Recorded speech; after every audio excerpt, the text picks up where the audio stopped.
سیدہ عائشہ صدیقہ رضی اللہ تعالیٰ عنہ ام المؤمنین کی گواہی سنیے۔ سیدہ فرماتی ہیں کہ مجھ سے ایک شخص نے آ کے سوال کیا، راوی کہتا ہے سیدہ عائشہ صدیقہ رضی اللہ تعالی عنہا سے ایک شخص نے سوال کیا، اے ام المؤمنین بتائیے رسالت مآب صلی اللہ علیہ وآلہ وسلم کے اخلاق کیسے تھے؟ سیدہ نے اس سے پھر سوال کیا، اس کے سوال پر سوال کیا سیدہ نے پوچھا کیا آپ نے قرآن نہیں پڑھا؟ کیا آپ نے قرآن نہیں پڑھا؟ وہ سوال ہی عرض کرتا ہے ام المومنین قرآن کی تلاوت کی ہے، پڑھا ہے، سمجھا ہے۔ آپ نے ارشاد فرمایا کہ کان خلقہ القرآن، کہ سرکار کے جو اخلاق تھے وہ قرآن تھا، سرکار کا اخلاق قرآن تھا۔ ذرا غور کیجئے ان الفاظ پر، کان خلقہ القرآن، کہ رسول اللہ کا اخلاق قرآن تھا، قرآن مجید تھا، قرآن حکیم تھا۔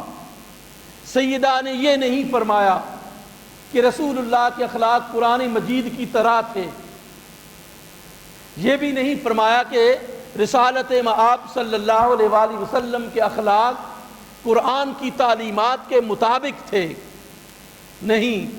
سیدہ فرما رہی ہیں کان خلقہ القرآن، کہ ایک طرف قرآن کو دیکھو، دوسری طرف رسالت مآب کے اخلاق کو دیکھو، قرآن اور نبی اخلاق میں آپ کو کوئی فرق نظر نہیں آئے گا۔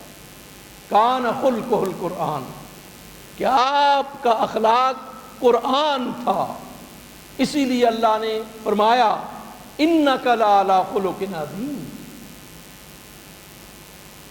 کہ آپ اخلاق کی بہت بلند درجے پر فائز ہیں۔ یہ درجہ آپ کے علاوہ کسی نبی اور رسول کو بھی اللہ نے عطا نہیں فرمایا ہے۔ یہ اخلاق کا معیار جو اللہ نے اپنے نبی، اس آخری نبی خاتم الانبیاء جناب رسالت مآب کو جو اخلاق کا اعلیٰ نمونہ بنا کے بھیجا ہے، وہ کسی دوسرے نبی کو نہیں بھیجا۔ یاد رکھیے قوموں کی زندگیوں میں ان کی ترقی کا جو معیار ہے اور ترقی کا جو زینہ ہے اس کا اخلاق ہوا کرتا ہے۔ جو قوم جتنی بھی با اخلاق ہوتی ہے اتنی ہی وہ ترقی کرتی ہے۔ دنیا کے قوموں میں یہ اصول آپ اور ضابطہ دیکھیں، جو قوم اخلاق کی منازل کو طے کرتی ہے وہ ترقی کی منازل طے کرتی ہے۔ جب وہ اخلاق میں نیچے آتے ہیں تو وہ تنزلی کا شکار ہوتے ہیں۔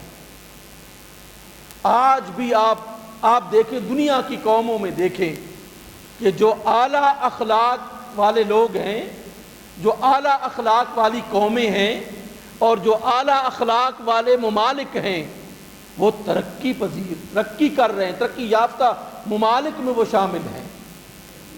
اور جو لوگ اخلاق سے نابلد ہیں، جن کی اخلاقی اطوار جو ہے وہ قابل تعریف نہیں ہیں، وہ نہایت تنزلی کا شکار ہیں، نہایت تنزلی کا شکار ہیں۔ ہم نے جب تک اعلیٰ اخلاق